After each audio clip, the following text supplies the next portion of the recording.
ಕನ್ನಡ ನೀತಿ ಕಥೆಗಳು ಚಾನೆಲ್ಗೆ ನಿಮಗೆ ಸ್ವಾಗತ. ಈ ಕಥೆ ನಿಮಗೆ ಇಷ್ಟವಾದರೆ ದಯವಿಟ್ಟು ನಮ್ಮ ಚಾನಲನ್ನು ಲೈಕ್ ಮಾಡಿ, ಸಬ್ಸ್ಕ್ರೈಬ್ ಆಗಿ ಮತ್ತು ಮುಂದಿನ ಅಪ್ಡೇಟ್ಗಾಗಿ ಬೆಲ್ ಬಟನ್ ಒತ್ತಿರಿ. ಒಂದಾನೊಂದು ಕಾಲದಲ್ಲಿ ಒಂದು ಹಳ್ಳಿಯಲ್ಲಿ ಒಬ್ಬ ಮೀನುಗಾರ ವಾಸಿಸುತ್ತಿದ್ದ. ಪ್ರತಿದಿನ ಕೆರೆಯಿಂದ ಮೀನು ಹಿಡಿದು ಮಾರಾಟ ಮಾಡಿ ಮನೆಗೆ ರೇಷನ್ ಖರೀದಿಸುತ್ತಿದ್ದರು. ಒಂದು ದಿನ ಅವನು ಮೀನು ಹಿಡಿಯಲು ಹೋದಾಗ ಅವನ ಬಲೆ ಹರಿದು ಹೋಯಿತು. ನಂತರ ಅವನು ಮತ್ತೊಂದು ಬಲೆ ಬಳಸಿದ, ಆದರೆ ಒಂದು ಮೀನು ಸಿಗಲಿಲ್ಲ.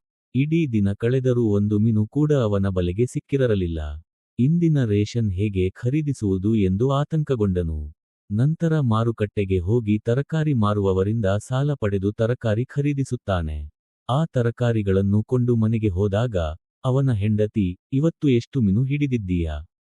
ಎಂದು ಕೇಳುತ್ತಾಳೆ. ಅದಕ್ಕೆ ಮೀನುಗಾರ, "ನನ್ನ ಬಲೆ ಹರಿದು ಹೋಯಿತು, ಹಾಗಾಗಿ ಇಂದು ಒಂದೇ ಒಂದು ಮೀನನ್ನು ಹಿಡಿಯಲು ಸಾಧ್ಯವಾಗಿಲ್ಲ" ಎನ್ನುತ್ತಾನೆ. ಅವನ ಹೆಂಡತಿಗೆ ತುಂಬಾ ಕೋಪ ಬರುತ್ತದೆ. ಮರುದಿನ ಅವನು ಮತ್ತೆ ಮೀನುಗಾರಿಕೆಗೆ ಹೋಗುತ್ತಾನೆ. ಕಷ್ಟಪಟ್ಟು ಒಂದೇ ಒಂದು ಮೀನು ಸಿಗುತ್ತದೆ. ಆಮೇಲೆ ಮೀನು ಹಿಡಿದು ಮಾರಲು ಹೊರಟಾಗ ಒಬ್ಬ ಮುದುಕಿಯ ಪರಿಚಯವಾಗುತ್ತದೆ. ಅವಳು, "ಬೆಳಿಗ್ಗೆ ಏನನ್ನೂ ತಿಂದಿಲ್ಲ, ಈ ಮೀನು ಕೊಡ್ತೀರಾ?" ಬಹಳ ಹೊತ್ತು ಯೋಚಿಸಿದ ಮೀನುಗಾರ, "ಪರವಾಗಿಲ್ಲ, ಮೀನನ್ನು ಇಟ್ಟುಕೊಳ್ಳಬಹುದು" ಎನ್ನುತ್ತಾನೆ. ಅದಕ್ಕೆ ಪ್ರತಿಯಾಗಿ ಮುದುಕಿ ಚಿಕ್ಕ ಸಸಿಯನ್ನು ಕೊಟ್ಟು ಅದನ್ನು ತನ್ನ ಮನೆಯ ಮುಂದೆ ನೆಡಲು ಹೇಳುತ್ತಾಳೆ. ಮೀನುಗಾರನು ಗಿಡದೊಂದಿಗೆ ಮನೆಗೆ ಹೋಗಿ ತನ್ನ ಹೆಂಡತಿಗೆ ಹೇಳುತ್ತಾನೆ. ಇಂದಿಗೂ ಮೀನುಗಳನ್ನು ತರಲಿಲ್ಲ ಎಂದು ಪತ್ನಿ ಮತ್ತೆ ಕೋಪಗೊಳ್ಳುತ್ತಾಳೆ.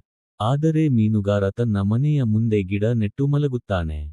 ಬೆಳಿಗ್ಗೆ ಎದ್ದು ಇಬ್ಬರು ನೋಡಿದಾಗ ಗಿಡ ಬೆಳೆದು ಬಂಗಾರದ ಹಣ್ಣುಗಳನ್ನು ಬಿಟ್ಟಿರುತ್ತದೆ. ಇದನ್ನು ನೋಡಿ ಇಬ್ಬರಿಗೂ ತುಂಬಾ ಸಂತೋಷವಾಗುತ್ತದೆ ಮತ್ತು ಅವರ ಎಲ್ಲಾ ತೊಂದರೆಗಳು ದೂರವಾಗುತ್ತವೆ.